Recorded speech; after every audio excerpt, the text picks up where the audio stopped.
Écoutez-moi bien. Jamais, au grand jamais, tant que je serai président de la République démocratique du Congo, je n'aurai en face de moi la délégation du M23 ou de l'AFC, là où je ne sais pas, pour négocier. Jamais. Ce que j'ai dit, c'est que je veux parler avec le Rwanda. Pas négocier, vous avez raison. Parler avec le Rwanda. Pour demander à M. Kagame, criminel de son État, qu'est-ce qu'il a à voir contre mon peuple?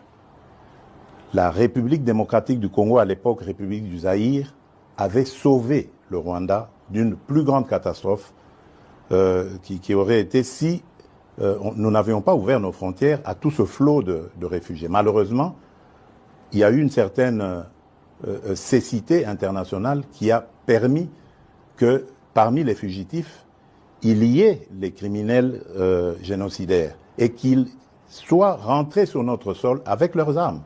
On ne les a pas désarmés. Aujourd'hui, l'enfer est parti du Rwanda et est arrivé chez nous. Et on nous abandonne à notre propre sort. Évidemment, le régime criminel de Kigali en profite parce qu'il découvre que c'est une région très riche en minerais et en produits de tout genre, agricoles et autres. Et il veut en faire maintenant son espace. Et ça, nous ne disons jamais, il n'y a rien à négocier. C'est chez nous. Ce qu'ils n'ont à faire, c'est une seule chose, de plier bagage. Et si je veux parler avec le Rwanda, c'est pour ça, pour dire, bon, c'est quoi votre problème? Pour nous laisser tranquilles. Pas pour vous donner quelque chose, mais pour nous laisser tranquilles. Si vous pensez qu'il y a encore quelque chose chez nous, on va la régler et on vous règle ça et puis c'est terminé. Ils ont donc parlé des FDLR. Nous sommes aujourd'hui à Luanda pour parler de ces histoires-là. Cesser le feu et comment régler le problème de FDLR. C'est tout. Donc, ce n'est pas des négociations pour, après, arriver à des... comment ils appelaient ça? La mixage, instaurer brassage, mixage. Niet. Ça, il n'y aura plus. Ils peuvent arrêter de rêver.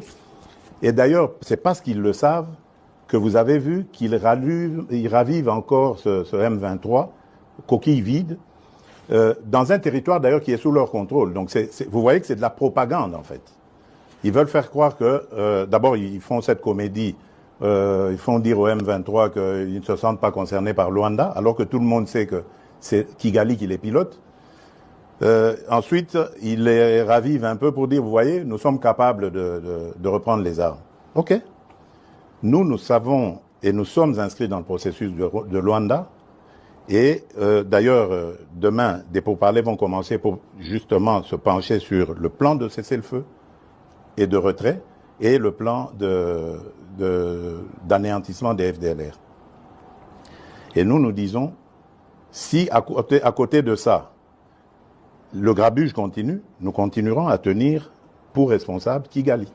Et pour nous, le provocateur numéro 1, ce sera lui, et les conséquences, ce sera à lui de les assumer. C'est ça le problème. Et si ça continue, beaucoup pensent que cette guerre n'est pas qu'une guerre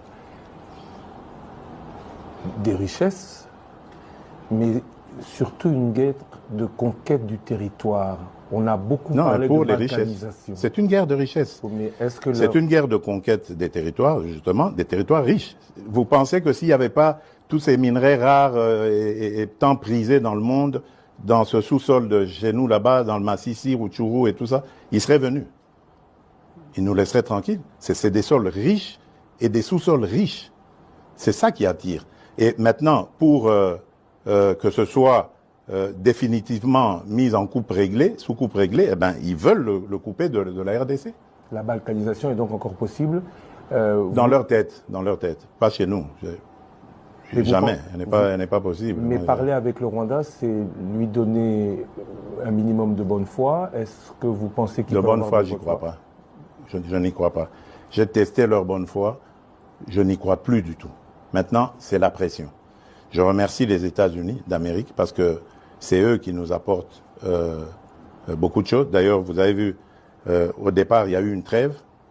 Maintenant, il y a un cessez-le-feu. Je vous dis, c'est pas le Congo qui l'a demandé. Malgré la chute de Kanyabayonga, de Rwindi avant, ce n'est pas la RDC qui l'a demandé. C'est le Rwanda. Mais il savait qu'il ne pouvait pas nous le demander direct et le faire accepter. Il est passé par les Américains que nous écoutons.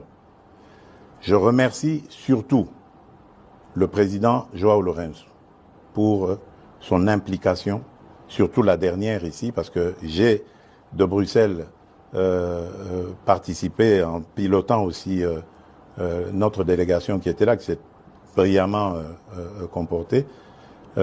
Et je remercie évidemment l'ancien président Uhuru Kenyatta, qui est d'ailleurs le déclencheur de tout ça.